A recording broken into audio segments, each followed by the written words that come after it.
6:50 in the morning. Hi, it's early.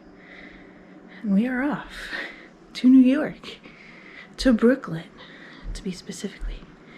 Yeah. Cat's just, I don't know what the heck I'm doing. I'm gonna tell them I gotta go. Off to the airport.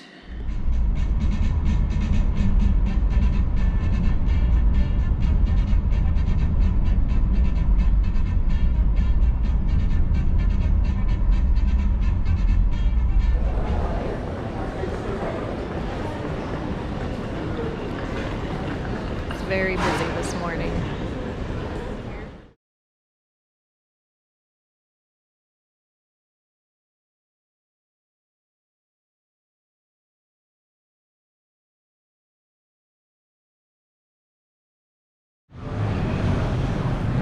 That's me this trip.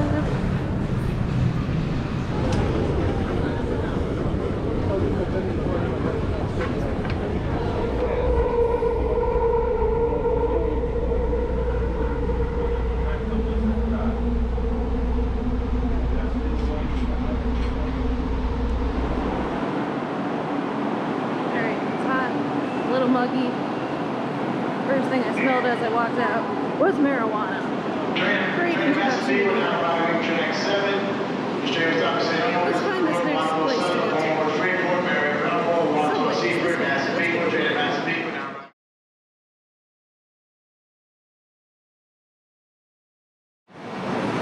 Hey, it's in Brooklyn! And it's raining.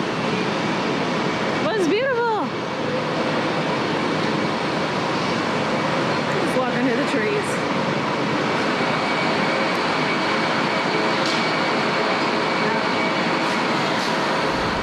Alright guys, had a change of clothes. So, hotel, Holiday Inn. Had a pretty well.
Small township on the app. Both of our schools realistically just 10 minutes apart, but they are divided into two different regions. Of course, we found one thing. It was, I guess, a really breezy day, so there was no corner picture scoreboard as we were expecting. Yeah. So that meant we had to sort of guess it out. Did she really want to check it out? I was like, oh, I was in that shot, by that. Sony. Yeah, that's the FBA. No. No, it's got the generator in the back. I mean, for what we drive, it does great. You know what I mean? It's got 20,000 miles on it. It sits in a garage, right? Like,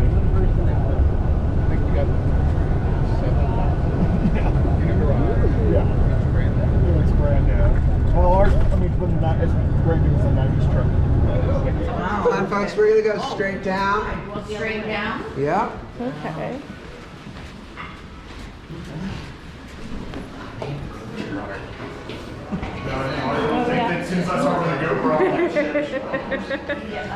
Gotta turn it into a show for your channel.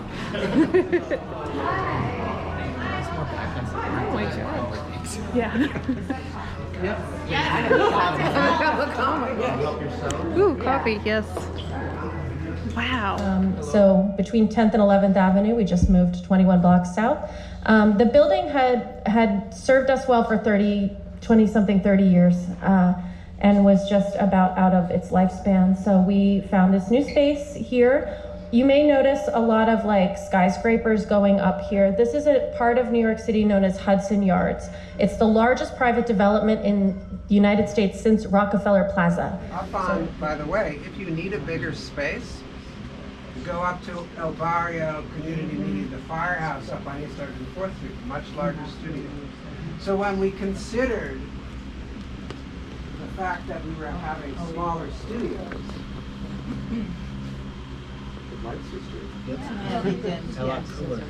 yeah, you just changed to like you. You now work here. Glendora, how many of you know Glendora? Okay.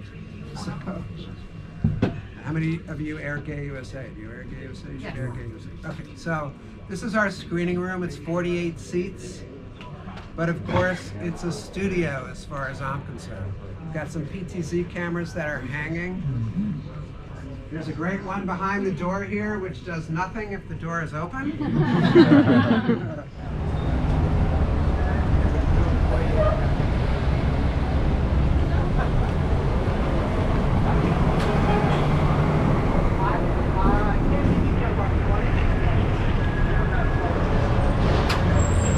Oh yeah.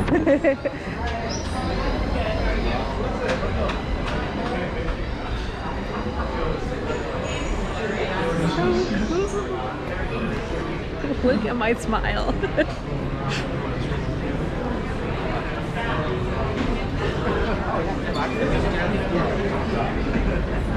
All the way up and around. They basically took their store. They had a booth at NAB. They basically took the store and just put it in the booth. Oh really? Wow. Did they have the actual elevator with it too? Or? It's close. Okay. Very close to that.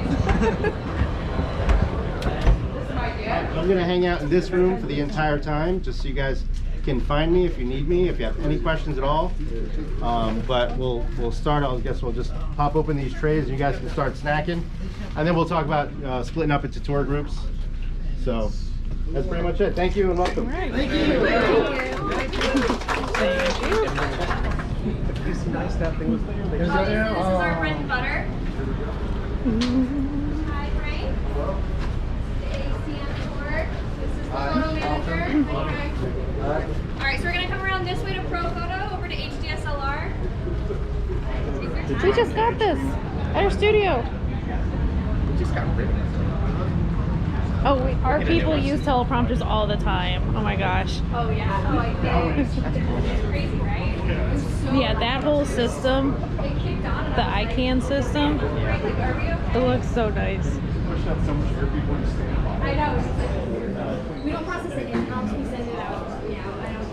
We have a lot of space on a city block already. I don't know if we can get film processing on that. Oh look, you guys get to see someone fixing it. This thing breaks all the time.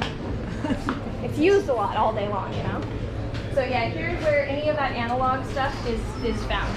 All the accessory seats. All this kind of overlap and work more into the broadcast and broadcast engineering side of the fence, and then post-production lighting. And so when somebody has a problem, like, oh, I want to get this signal from point A to point B, how do we do it? And we become like the shell answer people. Big thing in our world today is XR or VR in terms of LED walls and stages and so forth. So we start to see a lot of that take shape.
we're physically together here in this space, and we've actively partnered with BRIC and with our other program partners to ask questions about how our collective work can be transformed and how we can transform our communities.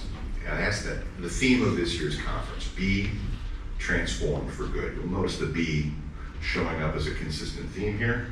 I've loved the Be Free Awards here. It's a great signature event for expression in Brooklyn. Be Transformed for Good is our theme, BT4G.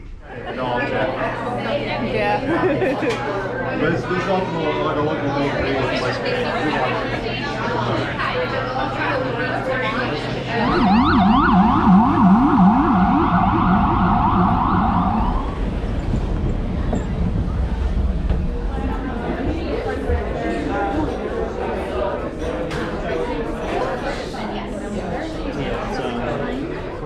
It's super cool.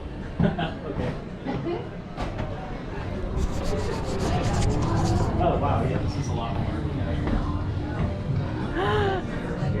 Oh my gosh. You too. Thank you. Senior level.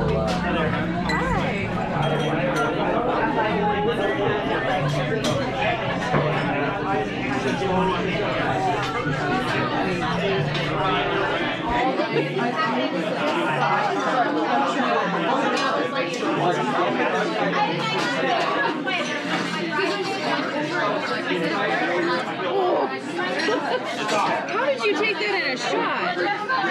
Guilty way to do it, it's rough.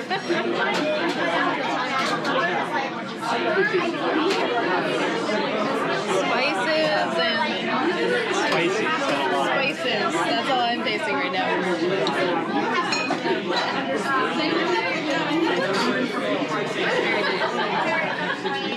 It was loud, but I think I just like.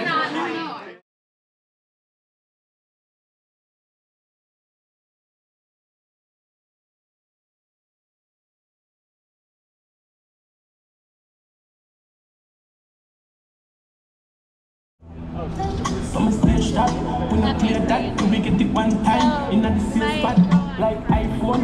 When you hear job, I'm gonna give a fuck if I'm gonna be a bad. Waiting when they take, I'm gonna be enemy.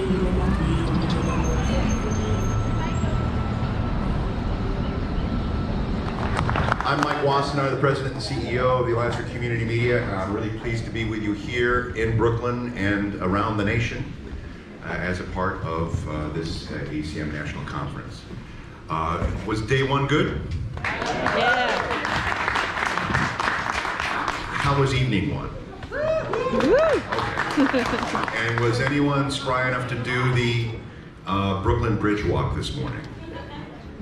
Maybe they're still on the walk. At any rate, a couple of quick reminders before we begin with our keynote here on day two. This is a rather full day here at the National Conference. We have our keynote, our Inclusion, Engagement, and Equity Caucus will be meeting right afterwards. We'll have National Awards Luncheon, and I believe there might be pastrami at the National Luncheon. Workshops later, regional meetings, and the Hometown Media Awards are taking place tonight here at BRIC Media. So I hope you hydrate, have food throughout the day, take care of yourself, connect with others. A couple of quick reminders, if you've got any questions, staff are at the registration desk throughout the day. Let's hear it for the national staff putting on this great work.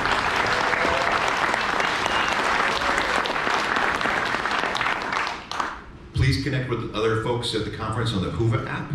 Propose things you want to do together. Find out about other people's interests and engage with each other over the course of the next 2 days here in Brooklyn. Come see me if you want to chat. I'll be relatively free this afternoon, believe it or not. It's kind of odd.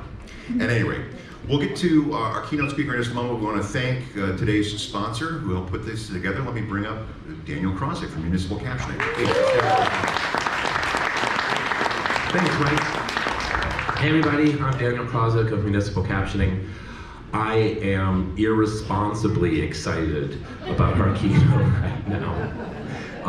If you've come to any of the sessions or webinars or any of the things I've been trying to force people to watch on generative AI over the last 2 years when I was supposed to be talking about AI for captioning, you've seen me show Natrice's work and get really excited and emotional trying to talk about how proud I am of her connections to our space and how amazing it is to see the art that she's making resonate at such a high level with everyone. And it's just, you know, there's so much terrible AI art, and I look at a lot. And then I see things from a few artists like Natrice that just, you know, they touch my heart the way only art does. So I know that this is something that needed to be here, and I'm just so incredibly excited. Thank you. Big round of applause. And one thing about talking about AI, we're all people that these things came into our lives. Like, we remember the time before. And there are folks coming up that they don't know anything different. Like us saying, you know, you're spending too much time on your phone, and they're looking at you like, what are you talking about? Like, there's never been a time for them that this has not existed. So for us to lecture and say, you know what, you're the pop, pop, pop, pop. So I'm working on an album cover, the Sun Ra project, with Red Hot. So Red Hot did all the AIDS, but the Fela Kuti one, you know. So Michelle Demosello is the director. And she said, I want this young lady to do the cover. What can go possibly wrong? What can possibly go wrong? And I thought, she chose me? Oh, she knows what she's doing. And she says, and then he goes, this is the co-founder of Red Hot. She likes this image. She went to your website. She likes this image. She's like, I'm like, she went on my website. You saw Charlotte Conley's in my IG, that's putting up flames, you know. And then you come in, like, I'm like, wait a minute, this is a lot. But the work is speaking. That's the main point, is that the work is speaking. I mean, one of the things that we're going to have to deal with is the glut of everything. We're already dealing with the glut of everything. And this is not going to help. You know what I mean? I mean, and there's going to be a lot of hack work. There's going to be a lot of facile things. There's going to be things that are very surfacey. And at the same time, there's going to be work that's very soulful and very moving. We're going to be present to very moving, and moving in ways that we're going to find it difficult to unpack what that is. Like, I love the term promptography and promptographics. That is very much, a British photographer won a traditional black and white contest with a wholly AI-generated image, but he's a traditional photographer, so when he did his prompt, he was able to mention the f-stop, talk about the lighting, talk about the grade of film, and all of these things. So the photograph is incredibly realistic, and he decided to not accept the award because what he did was not traditional photography. They interviewed him on the BBC, and he said, you know, the one thing I love is I love the new era of promptography. And I said, that's it. You know, the things we ask, the way we prompt is, I don't know, almost, do you think prompts are like a trade secret? Like, you don't want to... And here's the thing. So I started, because I'm collaborating with like some famous people on some commission work, and my mid-journey was kind of semi-public, so you could go in behind and see my prompts and see some of the images. So I went in stealth. When you go get the pro, you're stealth, so you can't see anything I'm doing. And then people are like, what's your prompt? What's your prompt? What's your prompt? All the time. And I'm like, why aren't you telling me? Why aren't you telling me? I think this is weird that you're using this tool that steals everything and you're gonna give me a prompt. So, you know, because I realize there's value. Oh, absolutely. And so just so you all know, ever since 2019, I've made an image that I put online every day. I did it when I was in Africa in February. I was in Johannesburg. I did a whole bunch of Nelson Mandela, all the places we went to, all the activists. I did an image, a portrait a day. It always goes on social media. I've been doing that since 2019. And because I do it every day, I get better at it. It's like anything you practice. That includes prompts, which is fairly in the last 2 years, but before that using Deep Dream. Something happens when you do that and you make it a practice. Every day, change your parameters. I'm having discoveries. I'm trying to do the new, and they add new stuff, and then I try that. They got a zoom out feature that I'm playing around with. But the whole goal is to improve on and learn something new and do something, push the boundaries a little bit more, figure out something. And I'm an artist, so I have a vocabulary that's different. So my aesthetic, people know the work. I started the pandemic at 1,200 followers on Instagram. I'm headed to 100,000. Wow. Just from posting every day. Then some of those people are Shaka Khan and Ferns, but they're also just grandmas and people who like the art and don't even know it's digital. Some of the images that you see, the color palette, comes from paintings I did in the 1990s when I was at Pratt.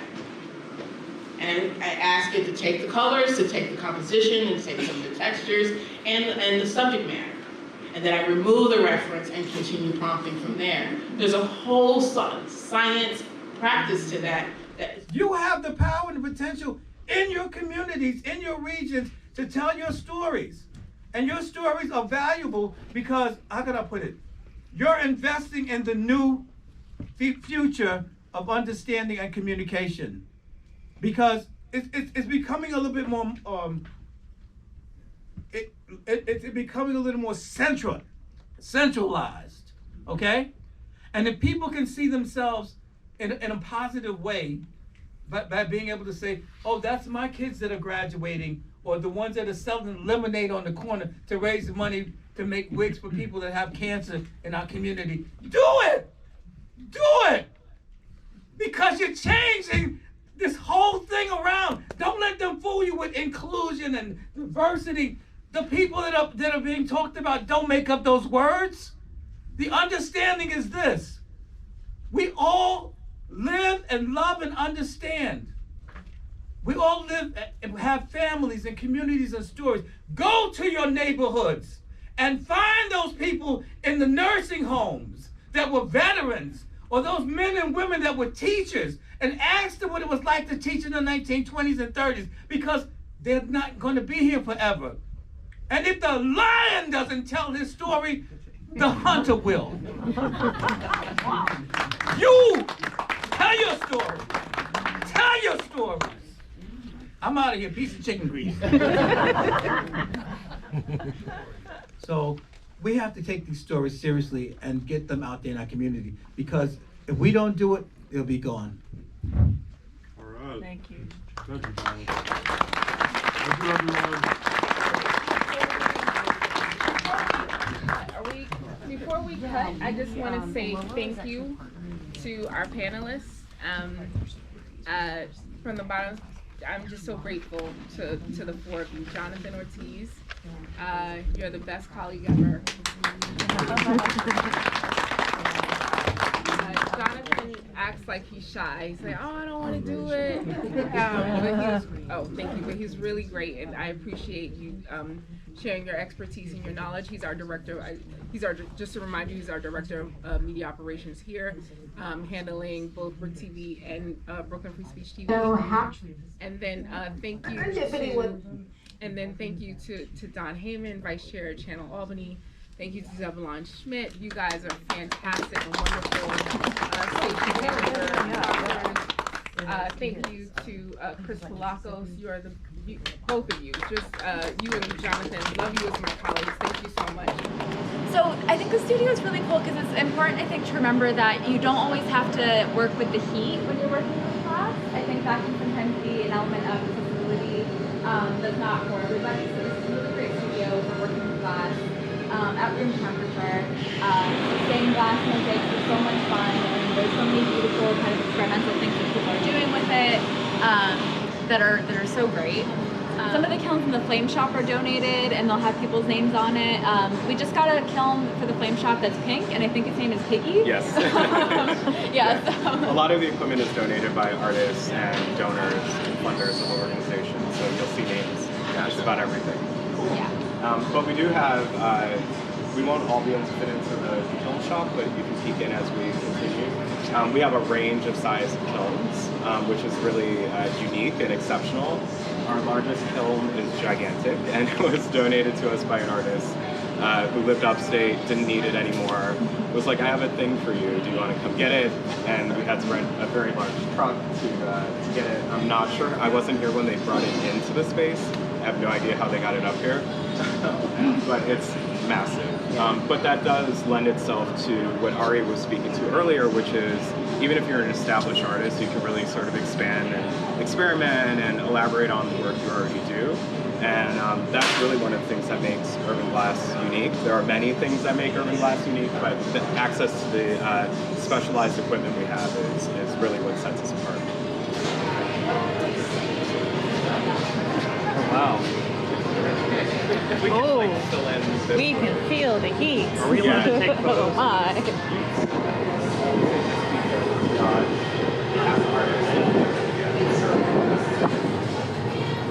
Good afternoon. Hello.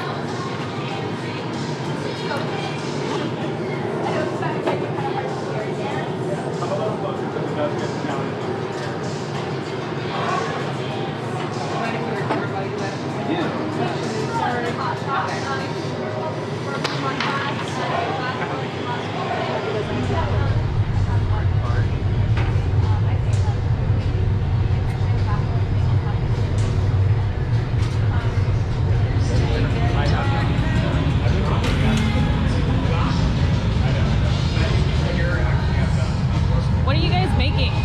We're making a product called barnacles. They're just little round black spheres. Okay. That we have gold leaf on. Oh. So George is putting the jack line in, which is a constriction. All right. We'll eventually transfer the piece from his pipe to a pipe that I'll have here shortly. And the area where that gold is going to inevitably be the opening of this barnacle piece that we made.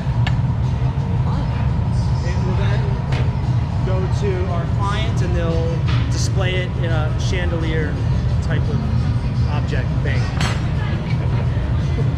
And here, since we are Urban Glass, those molds are typically filled with glass. So basically you're taking, you take crushed glass, which is called cullet, and you put it inside of those molds, and then from there, they go into the kilns, where that glass will heat up slowly, making it that kind of like molten liquid glass. And then it goes into the mold and takes the shape of the object that you created. And then when it comes out of the kiln, you remove the mold from it, and then you come out with a beautiful glass cast object. Oh, wow.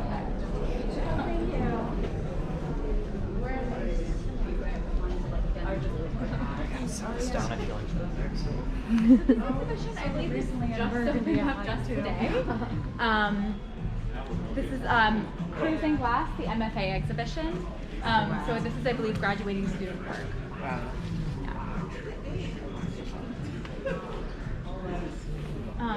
So this space is, we have our gallery and store. That's what I'm assuming. Yep. I love it.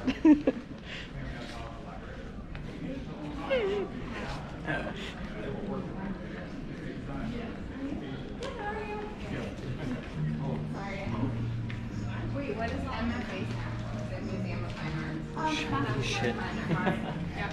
So every 2 years we do a biennial exhibition featuring new artists to the field that have just finished their master's programs, and their work has to include glass in some way. So we do a northeastern, relatively national open call. So we have artists from all over.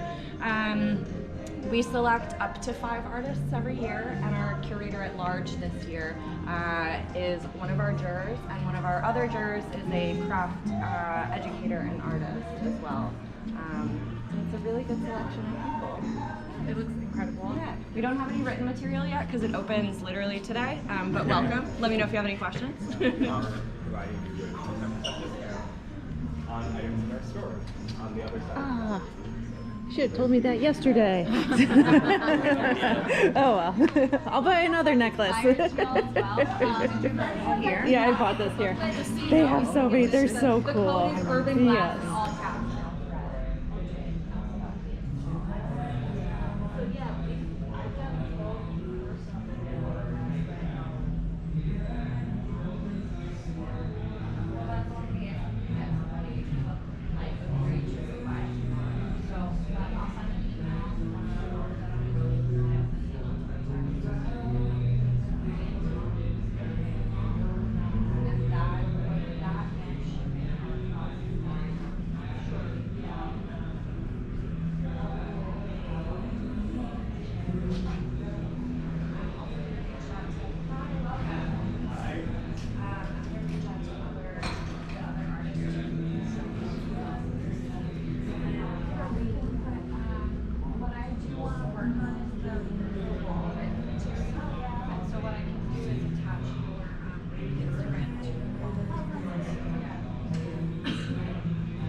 Just like that.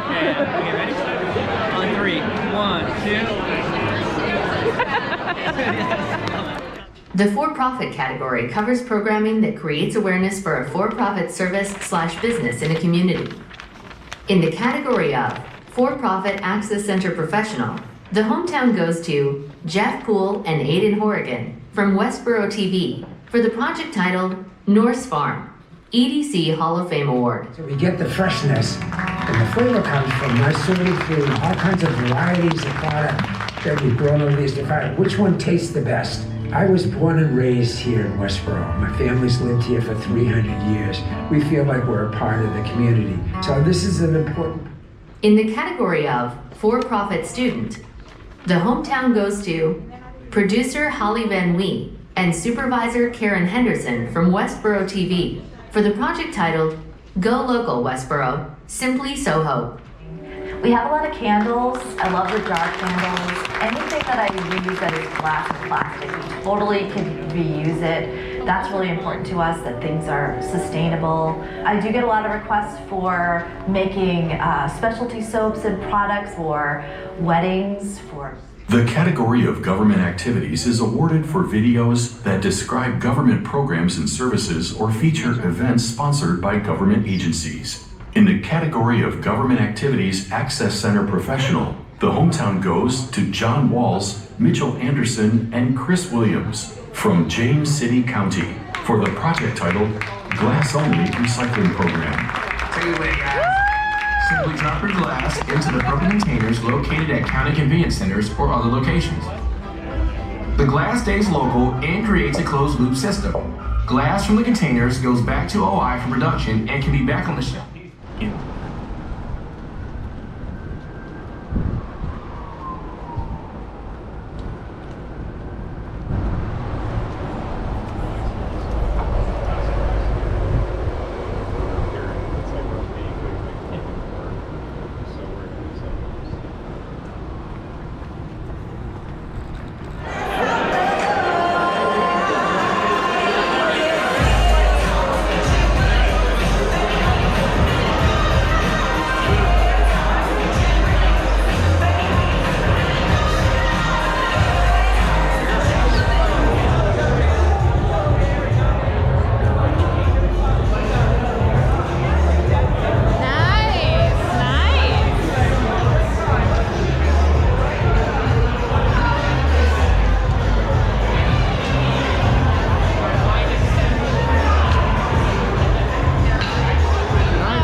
Go to the TWA Hotel.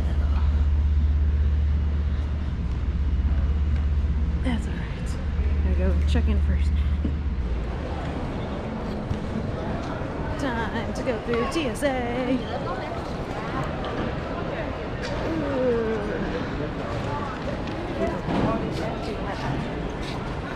Excuse me. Guys, New York airport literally just got me through TSA in 20 minutes. What? Alright. Now let's just go and explore, I guess. Until our flight. This is in like 2 hours. Yeah, well. Time to go home. It's time to go home. Not to Indianapolis. Going back to Cleveland.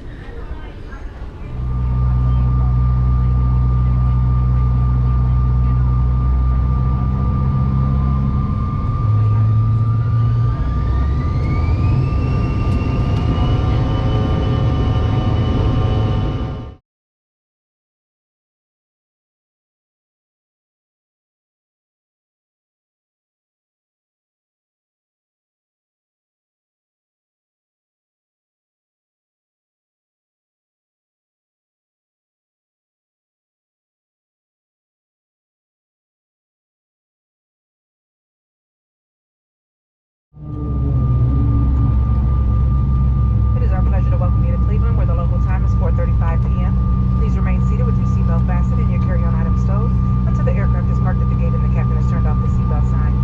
Remember, I made it. It's in my car. Jesus Christ, it's hot in here.